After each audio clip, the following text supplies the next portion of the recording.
but the New York Times points out appears difficult to enforce. Times writes this, quote, "It directs the Department of Homeland Security to create a state citizenship list based on data from citizenship and naturalization records, social security records, and other federal databases. That order directs federal officials to send the list to state election officials and orders the Attorney General to prioritize prosecution of election officials who provide federal ballots to ineligible voters. It also directs the U.S. Postal Service not to transmit mail-in or absentee ballots from any individual not included on the state citizenship list." Again, if it sounds sketchy or illegal or unconstitutional to you, then you have something in common with a significant portion of the country's legal community. It is. That's why Donald Trump sought to frame it like this. I don't know how it can be challenged. Probably challenging. You may say. Listen to this dummy. He don't even know the law. How you vote somebody in that don't even know the Constitution? But that's the only way to be changed, and hopefully we don't appeal if it is. But Something wrong with this guy's brain, man. Everybody can challenge him. I don't see how they can challenge him. And remember, it's about voter integrity. No, it's not. It's about the Constitution, you dummy. Showing and telling us at the same time. Now, whether or not Trump can see how anybody could challenge his new order is immaterial. Just slide a copy of the Constitution right in his face, you dummy. For example, of Donald Trump in a rather transparent effort to cut down on non-existent voter fraud, throwing you-know-what at the wall to see what sticks. And sure, people fighting it can win, they can clean this up, and it will be thanks to the tireless efforts of the pro-democracy legal community. That doesn't mean it doesn't leave a mark. It's where we begin the hour with voting rights attorney and founder of Democracy Docket, Mark Elias. And with me for the hour, my friend and colleague, senior contributing editor Michelle Norris. Mark Elias, the lack of constitutional authority, the lack of a problem that this sort of so-called solution aims to fix doesn't feel like the point. It feels like this is another machination along the path of discrediting our elections and throwing up hurdles to free and fair elections. Yeah, I wrote recently that Donald Trump doesn't so much flood the zone, as people say, is he tries to grind us down. And he has been trying to grind us down about elections and grind us down about trusting mail-in voting now for, the better part of a decade. And this is just the latest effort to do that. Now, this is a major escalation. I'm sort of marrying all of the analysis of what Donald Trump is doing. When are people going to point to the oath of office that he took when he had his hand hovering over a Bible, not touching it, but hovering over it, and said that he would uphold the Constitution? Right. No, I don't understand. He is disregarding his constitutional obligation to take care of the laws. He talking about he can't be challenged. Just slide you a copy of the Constitution. If you read it, then you would know you already challenged. My law firm and I would The Constitution was made many decades ago, and you coming up with shit that the Constitution cover, you dummy. I'm a federal judge, in describing the role of the president. Yet here he is back claiming powers he does not have. Exactly. He does not have. Claiming powers, frankly, over the U.S. Postal Service that he doesn't have. And so we need to recognize that what he is doing right now is not just unconstitutional. It is a violation of his oath. It is a violation of his obligation as president, and every Republican who's going along with him is giving him cover.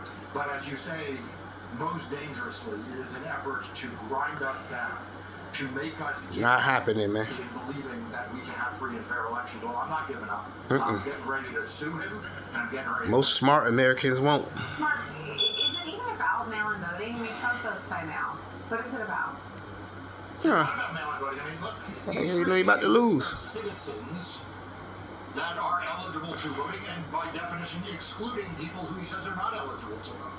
It used to be, you remember, Nicole, it used to be Republicans who said, we don't want a national list of every citizen. Right. The Republicans that said, we don't trust the federal government to compile a list. Right. Now they want to change the two, as long as it's in their favor. Buy into the idea that the federal government is doing that. If you think it ends with mail-in voting, you are mistaken. If you think it ends with in-person voting, you are mistaken. This is an effort by Donald Trump to create a list of who can be considered a full citizen for a whole bunch of rights.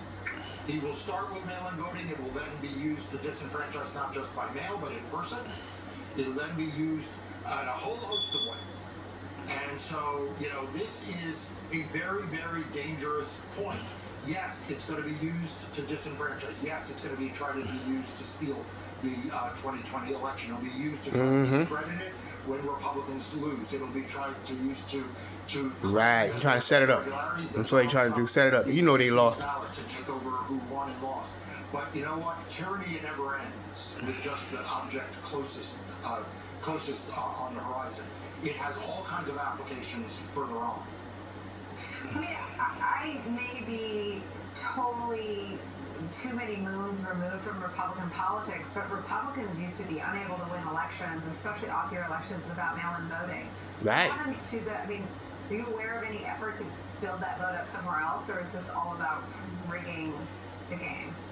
Rigging the game. I mean, the Donald Trump's playbook is not, as you say, about mail-in voting versus it's not a playbook. It's a criminal book. Right? I mean, conspiracy book. What they want to do is they want to constrict the franchise. They want to limit who can vote. They want to be able to have the discretion to decide who can vote. They want their Department of Homeland Security, their Department of Justice to be the person who calls balls and strikes on whether a voter gets to vote or not vote. And I always come back to this. They say that they want birth certificates to prove citizenship. Barack Obama produced his birth certificate, and Donald Trump still told a lie that he wasn't born in the United Exactly. States. It's not about this document. No, it's not. We Americans understand, brother. Don't worry about it. Anyone with common sense does anyway. And counts ballots. And so, and no hidden agenda. If you want to rig the outcome of the election, no better way to do it than you get to decide who gets to vote, and then you get to decide which votes count and which votes get discarded. And there are just far too few people, and this is why I'm so frustrated. There are far too few people on the good side who just recognize this is not politics as usual. This is not just the usual, back and forth between parties. This is an existential threat to democracy because you're an authoritarian who wants to try to drive the outcome of the election. Right. Michelle, this authoritarian power grab comes in a moment of profound political weakness. And I know a lot of people on this show say Trump doesn't care about the polls. I'm not sure if I believe that. I think he's addressing the nation tonight because of the polls, not because of any exactly. Ain't nothing else yet. In the region. Trying to stir up people's brain again. Whether he ain't nobody listening to you. Anybody with common sense anyway. I wonder if Republicans will do different things because of the polls. Donald Trump's central foreign policy issue. Not without their daddy. Of Iran, if he decides to go that direction, has 8% public support. It has some of the loudest voices in MAGA, not just rebuking the decision, but defecting from the coalition. Richard Rogan calling MAGA people dorks. They are dorks. Dorks and dummies. Attacking Donald Trump. And no mind of their own. No basic common sense. Lower than Joe Biden's ever were on the issue of inflation. Exactly. I think he gets less than about 31%. You can't never talk about this guy without bringing up Joe Biden. Joe Biden long gone. It's about 30. Barack Obama long gone. Those numbers are not coattails. It's not even the coat. It's like the scruffy little. They 4 years. This dude has barely got even 2 years in. He already putting up people's names that's already gone. You learned that in elementary school. Don't play the blame game, man. Well, that's not how it's supposed to go.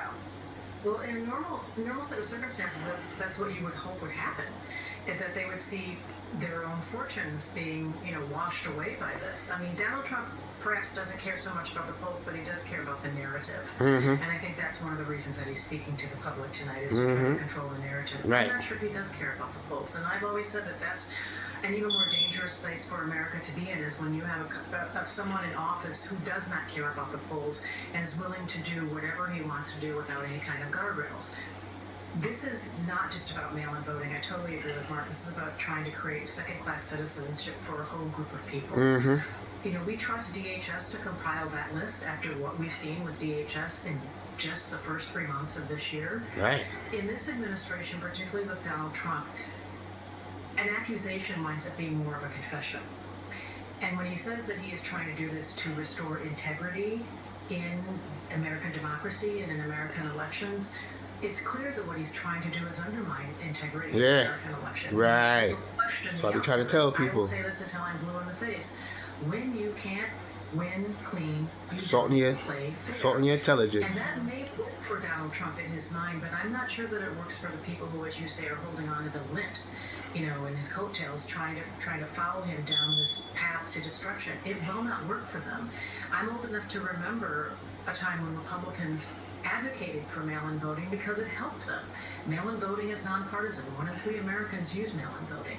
It is not riven with cheating in the way that he describes it. Right. And so you would think, you know, to your initial question, you would think that the Republicans would wake up to that.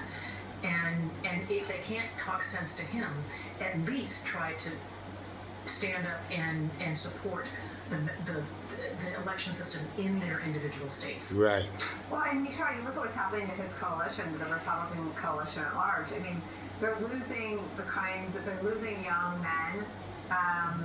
They're, you know, young men in college campuses. There were hours of video of them, you know, standing in the lines. They had time to go out in person. Kinds of people They smart. They would. traditionally, again, have been Republican and Get as far away from this guy as you can. Or sometimes older voters who didn't want to stand online. Those are the only people left in the MAGA coalition. MAGA people of a certain age. I mean, the political malpractice, as opposed to the crimes against democracy, seem just as grave. I don't know how they're going to build a party after this. I mean, the MAGA coalition has drifted some distance from the Republican Party for some time. But if you're concerned about party politics, and that's almost a side issue because there's such a big, you know, so much bigger issues for us to deal with in terms of protecting the democracy. But to the extent that we're talking about, you know, party politics, you would think that someone would be trying to think about building the party for the future. Right. And trying to hold on to some sort of modicum of support in the future. Nah. And I don't know, for all the people who are just marching blindly behind Donald Trump, Yep. I don't know what Falling they off the see cliff. in their crystal balls in terms of a future for themselves and for the party. In terms of the numbers, in terms of the support, in terms of the kind of America that we all live in right now, it just doesn't make sense. I mean, Mark, if it wasn't so scary and if it wasn't so dangerous, it'd almost be funny. But I don't know how they find themselves winning any of these contests if they remove the right to vote in a year when Trump is at 30%, when the economy is below that, when the war in Iran has a low approval rating among Republicans, and now they're going to make it harder for Republicans who are sort of holding their nose to keep them there for whatever reasons to vote. Again, on the politics, leave aside the illegality and the autocratic elements of it, the politics seem very likely to backfire. Yeah, I mean, I can say this as someone, you know, I sat with the Kerry campaign in 2004 as we watched that presidential campaign slip away in Ohio, and we lost Ohio because of the Republican machine that turned out voters by mail. In 2016, I was literally with Hillary Clinton and the senior staff as we watched the election in Florida, those results come in, and people forget in 2016 there was still a thought that we could win Florida, and just the machine that Republicans had built in vote by mail in Florida. I mean, those two states, Florida and Ohio, which you guys are shaking your head yes, because you remember, these used to be the quintessential swing states, and battleground states, and at the presidential level at least, you know, a lot's been talked about the demographics of those states, but boy, Republicans built a machine using voting by mail. And it was a way that they could spread out voting. It was a way that they could target voters in waves, right? Nah, he want to change it. See what I mean, America? Then you target Wake up. towards the next folks and the next folks and the next folks. And yeah, they're throwing that all away. Mm-hmm. They're throwing it all away. They're throwing away On the behest of this dude. which they know is a problem. Because they're telling people just vote on election day. And so when you tell people just vote on election day, you're left with lines, you're left with people who have other things, you're left with weather weather challenges that come up. And so I don't know how they get out of this box, but they're right now not trying to get out of the box. Right now, they are all linked arm in arm with Donald Trump around the SAVE Act, which is more of this nonsense. Yeah, I mean, the other thing about election day is you only end up with an electorate that's really enthusiastic.